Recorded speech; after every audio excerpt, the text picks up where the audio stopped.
morning. Welcome in this class. In our last class, we started our chapter number 3, that is, why do we need a parliament? Under this chapter, we had discussed that why people need to decide the government, how they elect their representatives and why, what are the roles of representatives in the parliament. So in today's class, we will continue this chapter and try to focus on some more important points like what is parliament, who forms the parliament, what is the role of parliament, and many more. So let's start our class. What is the role of the parliament? Here, in 15th election, which was held in 2009, Indian National Congress emerged as the single largest party, securing 206 seats in the parliament. While in the 16th Lok Sabha general election held in May 2014, the BJP has secured 282 seats and emerged as a single largest party in this election. So, like this, a political party which get maximum number of its candidate elected to the parliament of the house, that is Lok Sabha, through people in the procedure of election or in the process of election, then they will be the member of parliament. So now we will discuss in detail what is parliament, what does it contains, how the members are elected, what is the role of the people over this. To select the national government, first of all, in parliament we have two major houses, Lok Sabha and the other one is Rajya Sabha. The parliamentary structure itself we borrowed from the UK model of government. In United Kingdom, we have the parliamentary structure, parliamentary setup, where they have two houses, the House of the Lord and the House of the Common. Parliament Hall, that is the Westminster Hall, is considered as the mother house of all the parliament or mother of all the parliament, because from there itself the first democratic parliamentary structure has evolved.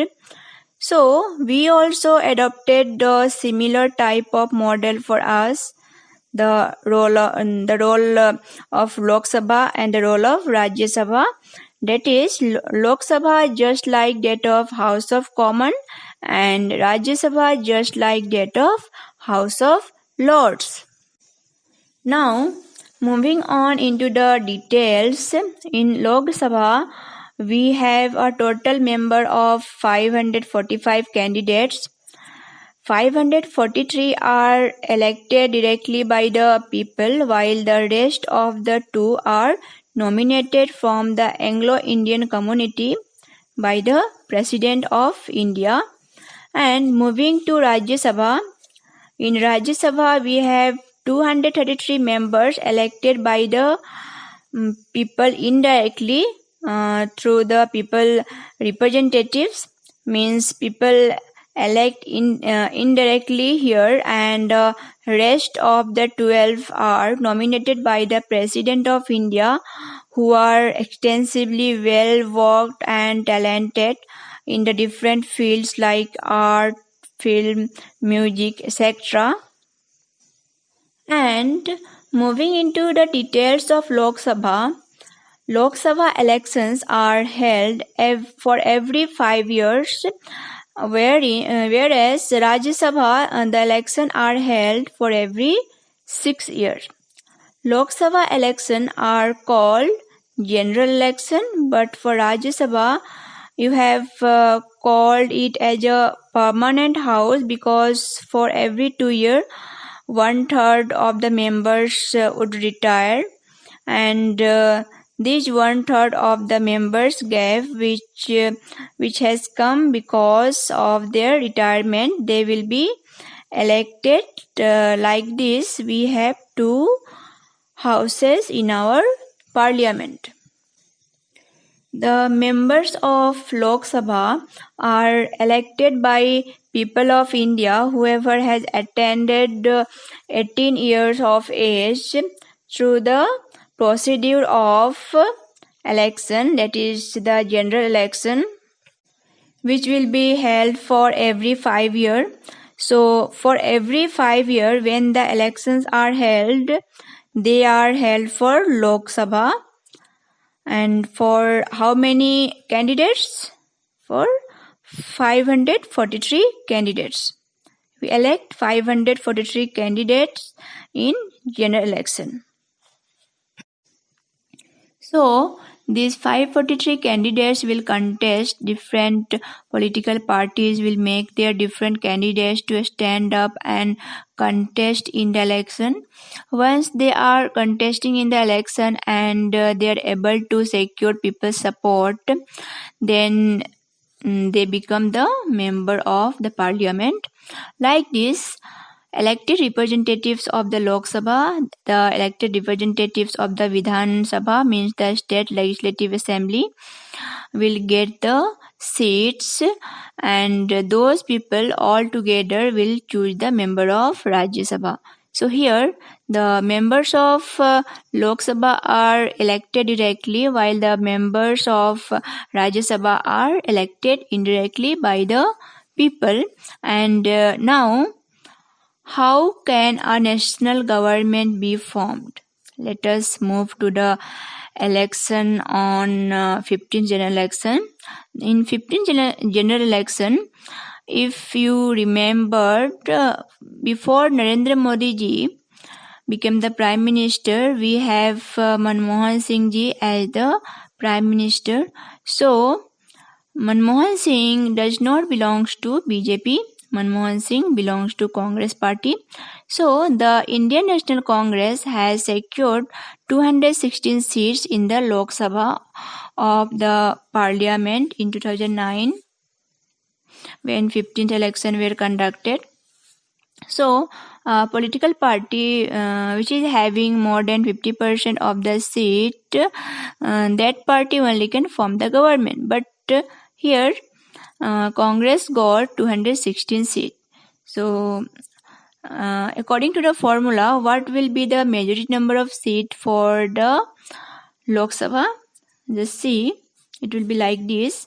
In Lok Sabha, we have 545 seats, so it will be like this. 545 divided by 2 plus 1 equal to, we will get 272 plus 1. So, the maximum number of seats a party should secure will be 273. So, you have at least 272 seats or one more than that, then only that political party can form the government. So here, if you look at the example of 15th general election, the Indian National Congress could not get required number to form the government. So Indian National Congress made alliance with different other political party to form as collide and emerged as UPA, United Progressive Alliance, and with this they secured a required number of 272 marks, and they formed the government. A government which is formed as a combination of different groups or different political party is known as coalition government. As if we look at the election of 13th, 14th and 15th, it has become very difficult for a single political party to get maximum number of seats required. So, the Congress and alliance with the other political parties and created an United Progressive Alliance group, that is UPA, and took over the coalition government from 2009 to 2014 till the 16th general election conducted. The 16th general election, if you look at the result of these were conducted in the month of May in 2014. Here in these elections, the BJP candidate have 282 seats out of 543, and they have secured the required number of seats to form the government. So we all know that what is the required number? What is the required number to a number of seats to form a government that is required to have in Lok Sabha? Yes, that is 272 or more. 272 or more than 272. So 282 is definitely greater than 272. So that's why we have Narendra Modi ji becoming the Prime Minister from BJP. And here Congress has lost the election. The Indian parliamentary structure is really a great structure. Why it is great? If you look at the election procedure or the transformation of the power from one political party to another political parties, in other countries you can see a lot of misuse of power happening by the ruling party against the weak people. But here in 15th general election, Congress emerged as strong political party or the largest political party, formed an alliance and was in ruling. But in 2014, when the Congress was in power, the BJP contested in the election. It was not even in a very strong position and was able to secure the more than the majority number of seats and reduces the power of Congress members to a very less number, significantly not even get the status of the opposition. So here the transformation of power happens very smoothly without any partiality. So that's why Indian parliamentary structure is great. And now moving into the details, what is the next major duty once you form the government?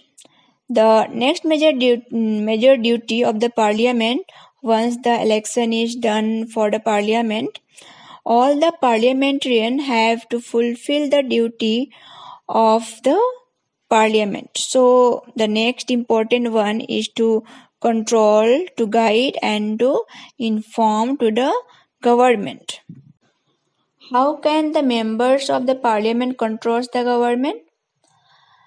When we look at the procedure followed in the parliament, first of all, we have in parliament the question hour.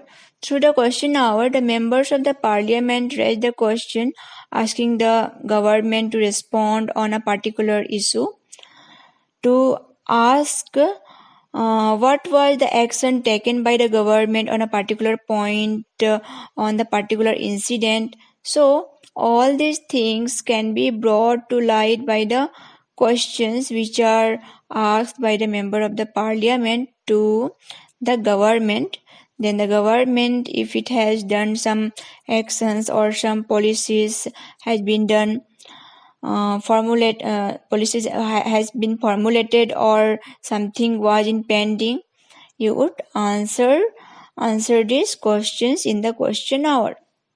If the government does not know this, then it will make it as a issue and then it starts to react on that one. So in this way, the actions of the government, the policies of the government, everything can be questioned in the question hour. The question hour questioning can be happen in this time period, full time period. Any act of the government can be questioned in the question hour in the parliament to the member of the parliament, who are none other than the representatives of the people. Next is to guide.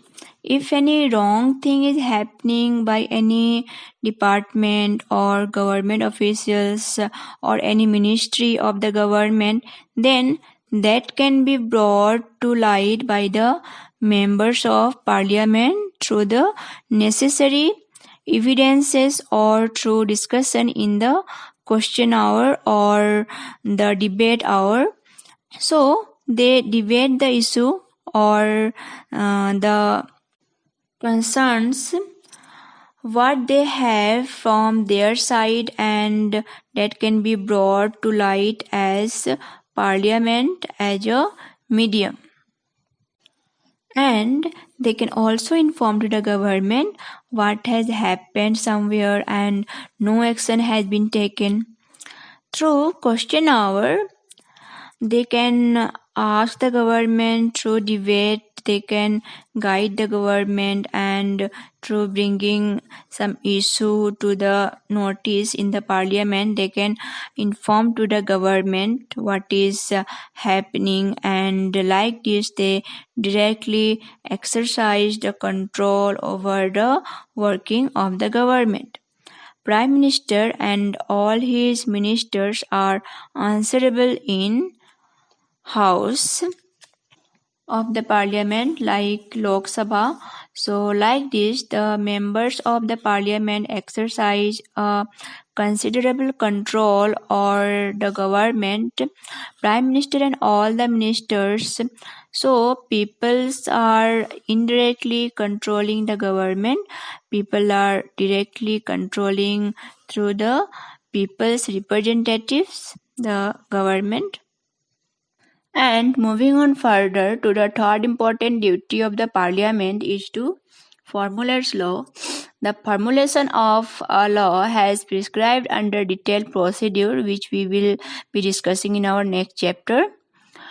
Who are the people in the parliament? Now we will discuss this topic. Till now, we discussed that the people's representatives are the member of the parliament. In Lok Sabha, we required 545 candidates, that is 543 plus 2, where in Rajya Sabha, we have 233 plus 12. Now, moving into the details, does really the democratic or the representative democracy, the democratic form of election or the representative democracy will truly reflect the mixture or the combination of the different categories of people in the society, in the parliament hall? The answer was no, because the representative democracy never give a perfect reflection of the society. In society, we have Hindus, we have Muslims, we have Christians, we have Parsis, we have Sikh community people, we have Jain people, Buddhist, etc. We have high caste people, we have low caste people, we have rich, we have many poor, absolutely poor. So, who means those who are suffering with poverty.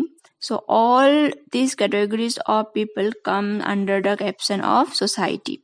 So truly Indian democratic election bring up the combination of the mixture or the reflection of the society? The answer was no, because only the higher educated people, highly privileged people, rich people, high caste people are getting access to the member of parliament. In detailed study, it was because of the economic backwardness, because of the social exclusion. These categories of people like SC, ST are exempted to contest in the election. Lack of economic resources and lack of the effort from the society side. So the parliament has passed rules like certain amount of seats in the parliament are allotted for the SC and ST candidates, so that these particular categories of people, people's expressions, view, thoughts can be brought to the notice of the parliament, and these categories of people can also be uplifted in the society. So so that we can have socio-economic equality. Upgrading of these people is utmost responsibility of the government also. So in parliament there was given reservation for scheduled caste candidate and scheduled tribe candidates. Certain amount of seats are allotted. This can give some amount of reflection of the society. Earlier, we are not getting the true picture of the society in representing in parliament, but now we are getting some amount of representation, but still we are far from the reality. How can we say that we are far from the reality? We are getting people from lower caste also, the scheduled caste and scheduled tribe also, but still we need to remember the facts. More than 50% of the population is women, but there are no special reservation of seat for the women candidate. Earlier, in 50s and 60s, the representation of the women was only 4% in Indian Parliament. When they are 50% of the population, how can just 4% of women be a true reflection of a society? And the bill of granting certain amount of seats reserved in the parliament for the women candidate is pending from the past 60 years. So, this can be looked at two different points. One negative point of view. Yes, every time the bills comes to the approval of the house, but it gets rejected or it gets stopped. The parliament session end without approving this one. So, what is our parliament doing? Does it truly reflecting our society? And the answer would be no.